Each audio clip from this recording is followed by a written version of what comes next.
ang tubag ni Kristo sa pangutana ni Judas, iyang usas iyang mga apostoles. Gipangutana siya, nganong kami ramay imong sultihan? Nganong dili na mo lang ninimo isulti ngadto sa tanang mga tao? Ang gisigig tubag ni Hesus mao nga, ang nahigugma kanako magtuman sa akong gisugo. Nakasabot ba mo nganong mao ni ang tubag ni Hesus? Wa man siya mo tubag, wa man ako ni gisulti sa tanan tungod kay ana. Wa, ang iyang gisigig sulti, ang nahigugma kanako magtuman sa akong gisugo. Gitubag ni Hesus ingon ani tungod kay dili kinahanglan nga isulti nato ang kamatuoran sa mga tao nga dili na motuo sa kamatuoran gikan kanato. Kana bang gitawag nato biased nga mga tao. Tanawa ra gud sa first reading, sila si San Pablo nagtudlo, pero ang mga Hudiyo nga di gustong mutuo, apil ng dili mga Hudiyo, batuon na, sabot na noon nga, batuon si Pablo o si Bernabe nga, nagsulti man ta sila sa kamatuoran, tungod kay di man sila mutuo. Pero pag abot nila dito sa Listra, kay mituo man sila, ilang giisip si San Pablo o si Bernabe nga mga Diyos, kay nituo man. Kamo, mutuo ba mo sa sugo sa Ginoo? Nya, mutuman mo. Nawa na, hilom na. O na, ang nahigugma ra gyud mao'y sultihan sa Ginoo. Adto niya ipadayag ang tinuod nga kamatuoran sa nahigugma. Kay kani manggong nahigugma, dili ra ni mutuo, mutuman pagyud, magkuyog man ang duha. Tanawa na inigingon sa laki ngadto sa babae nga nahigugma niya, I love you very much, kuyog ta na. Nya, unsa may bation sa babae? Kung tinuod siyang nahigugma, mutuo siya nga ang laki nahigugma niya, nya mo sunod siya pulong sa laki. Maingon dayon ang babae, asa man kanus aman. Ana dayon. Nya maingon dayon ang laki, now na. Text na sila. Now na. Na sibat dayon babae, mukuyog. Ngadto. Di mo tuos mamagpapa oy, ang mamagpapa nga magtan-aw sa ilang anak nga ang uyab barumbado kay tanan, nya moingon ayaw intawon anak day kay mura ra jud kag naghikog anak. Di gyud maminaw nga naman nahigugma man.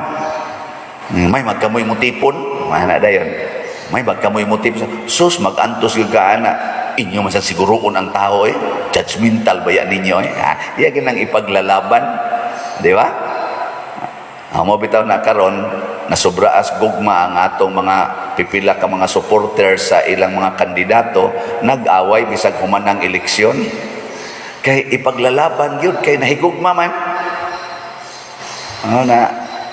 Usbo na ko pagpangutana, nahigugma mo ni Kristo. Nya, mutuo mo siyang pulong. Mubuhat mo. Unsa may pulong sa Ginoo karon? Pamalit mo slat. Usa na sa nga pulong sa Ginoo, higugmaa ang imong kaaway. Pasayloag kapituan kapito ang nagpanamas-tamas kanimo. Mutuman mo ana. Wala mutuman. Ana, ayaw na mo paningil anang mga utang. Ayaw mo pagsigig usab anang mga hinimos Ginoo. Puy ang kamatuoran. Ayaw na sigig usab ang color sa inyong buhok, ang pormas inyong kilay. Pero wa bitaw mingon anang Ginoo. Pero murag apil man siguro na ako ra na ba? Pero motuo biya sad ko nga kining akong gisulti, mao sa niyang gustos Ginoo.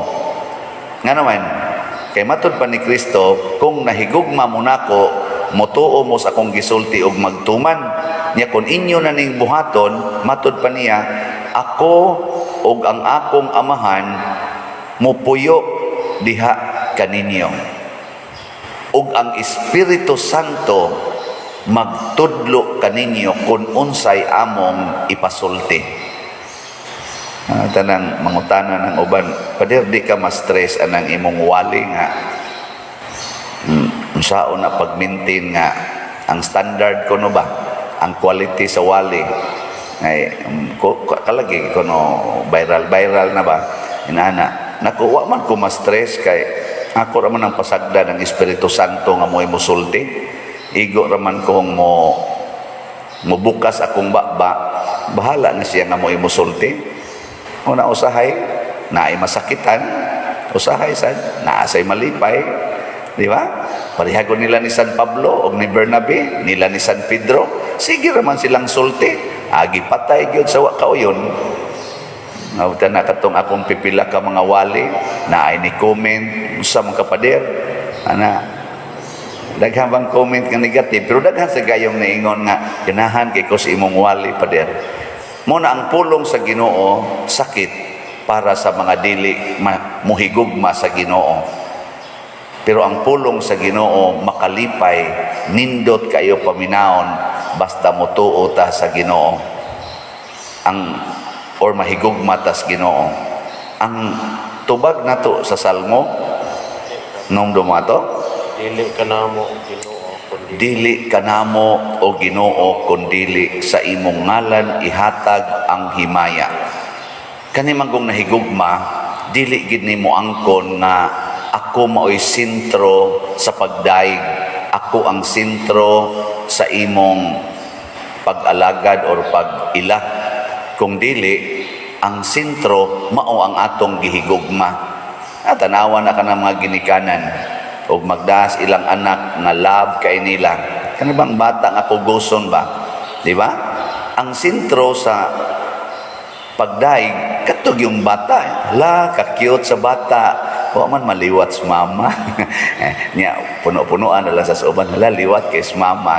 Oh, proud kay kas imong anak. Anak. Nindot kaayo nga ang Ginoo mo itong dadon nga atong gihigugma, maoy atong himuon nga ipresentar nato katawhan nga mao ni ang atong Ginoo. Mo na ako mo presentar jud ko ninyo dinhi nga kon muhigugma mos Ginoo nya maminaw mos akong gihangyo labi na aning pagpalit og slat, lipayon gid mos Ginoo. Dili ako'y mulipay ninyo, tagaan gid mo abunda nga kaning grasya sa Ginoo, dili ako'y muhatag, ako ginang ipadayag kay mao ni ang atong Ginoo. Usa kini ka Ginoo nga dili gyud mohikaw og dili mahubsan sa grasya. Bulahan tong mohigugma sama ni San Pablo. Sa una biya si San Pablo wa beto mahigugma sa Ginoo, iya biya tong gipangpatay ang ni gukod sa Ginoo. Pero sa dihang nahigugma siya, ang gahom sa Ginoo nga naa niya nahitabo didto atong bakol katubang di kalakaw, di ba iyang giingnan sa to tindog niya ni tindog ni tindog ni lukso pa lakaw-lakaw ana. Asway ko nun ninyo gingon ang inyong anak kanang natuog ba, anak ninyong tapulan kay tanan ina bangon mubangon na muhugot nung nagbukot sa habol. Tungod kay ang imong kasing-kasing o guna-guna basig wap apoy Ginoo ang nagpuyo diha ang imong garbo, ikarong buanga kap sige la kag lupo diha gabi na kay kam uli dinhi buanga ka magsikag ana ba bangon diha asa pa na umubangon na kusmo nang naon ato maglakaw, dili maglakaw-lakaw, dili maglayat-layat sa kalipay ba nga naman tungod kay dili Ginoo ang imong napresentar niya kung dili ang imong personal tawhanon nga batasan. Muna atong ipangandoy nga ang ato unta rong nasod harian unta sa atong paghigugmas Ginoo, ang ato sa dinhing kinabuhi ni atas parokya ni atas atong simbahan nga Katoliko, ato untang mapakita ngadto sa uban unsa ang Ginoo dinhi sa atong kinabuhi. Dili pagarbo nga unsa ta. Ako malipay gyud ko magtan-aw nga dunay daghan og nindot nga kausaban nga nabuhat nato dinhi sa atong parokya, sama aning atong pagpanindot aning atong simbahan, pagpanindot diha sa atong nataran kana atong parkingan, ug karon ang andoy na sadta nga mohimo tag nindot sad nga kumbinto para sa atong puy-anan.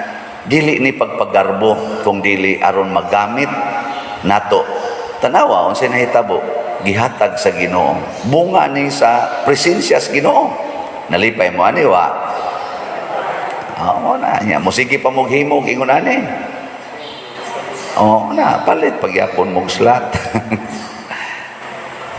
Magtanaw sa kos kanang mga ano ba nga itong gipanghibra, matong kapilinya, magtanaw ta ba nga mga tao, sige na dyan kadto, daghan na kayong tao, magsige kadto, kay mura sa silang nakaadto og Portugal, mura sa silang nakaadto og Cuba de area, kamahal nga itong plite, ay padiha, kay madarag, habal-habal, abot dayon ta. Yang anong natukod man na, tungod gihapon kay ang Ginoo mi hikap sa kasing-kasing sa mga tao nga nagdebosyon sa mahal nga Birhen Maria. Una, naot-unta nga padayonon ni nato kay nakasiguro gyud ko ang katapusang pagpakita sa Ginoo ug pagpuyo uban kanato didto gyud sa langit. Karon bitang buntag ni sakit magmaayo akong tiil, gibikugan ko ba na di naman ko hapit ka lihok sa akong tiil nga tuo.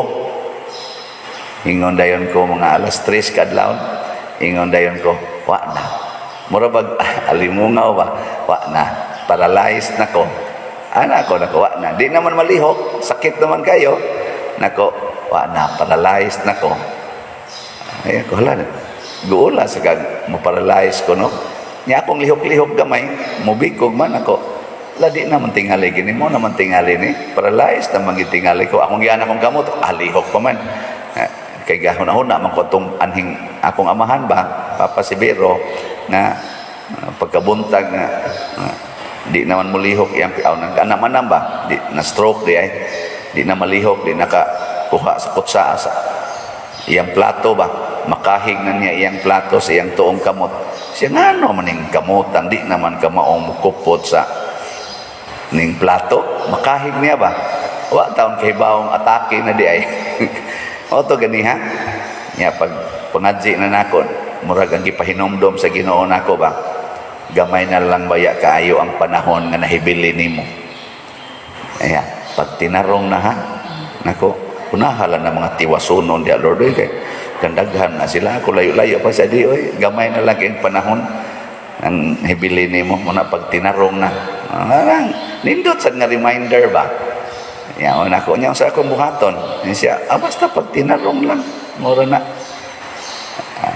Asa na, gamita, to the max. Awa mangilaing nasuod sa kong hunahuna. Baligya ginang slat. Kay basin o niya, gwa na mo baligya ni ini, kunwa na ko. Di ba?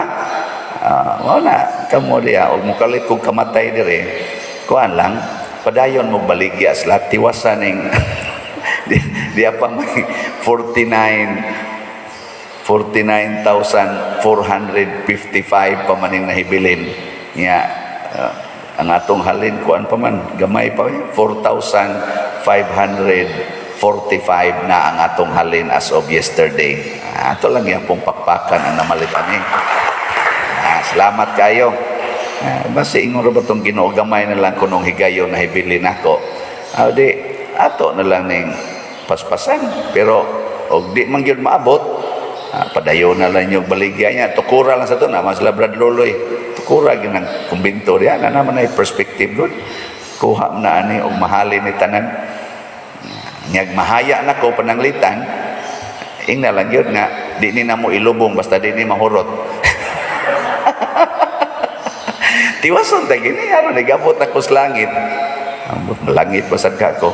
og abot na kog langit, makaingon jud ko, Lord, salamat ha, natukod yun. Nabinlan yung arang-arang kumbinto ang imong proyekto di sa San Vicente. No? Indota ka na, no? Ito, nagkatawa ko ganiha. Ano mo sa ito'y lamdag? Abot, Ginoo ba ito'y gasulti? Yawa, baka ito'y gasulti noon. Gihadlok-hadlok lang ko ato ba? Pero, mabaya na ang kamatuoran sa itong kinabuhi. Namukalit lang ta, o gawa dinis kalibutan. Pero dili unta tamawa sa atong pagkuyog sa Ginoo. Gugma gyud, higugma kita niya, magtuman kita sa tanan niyang sugo sa mas mahal nga birhen nga magsige ra gyud ingon, matuman dinhi kanako sumala sa imong pulong. Ana no? Sige, nindog na ta. Mga igsuon, si Kristo ang atong manunubos ug manluluwas. Busa, masaligon kitang mudangob kaniya sa atong panginahanglan ug moingon, Ginoo kaluy kami. Ginoo kaluy kami. Nga ang simbahan ug ang mga pangulo niini magmalig-on sa pagdala sa iyang mga katawhan, magampo kita sa Ginoo. Ginoo kaluy kami. Nga ang mga katawhan makabato na sa paghigugma sa usag-usa, magampo kita sa Ginoo. Ginoo kaluy kami.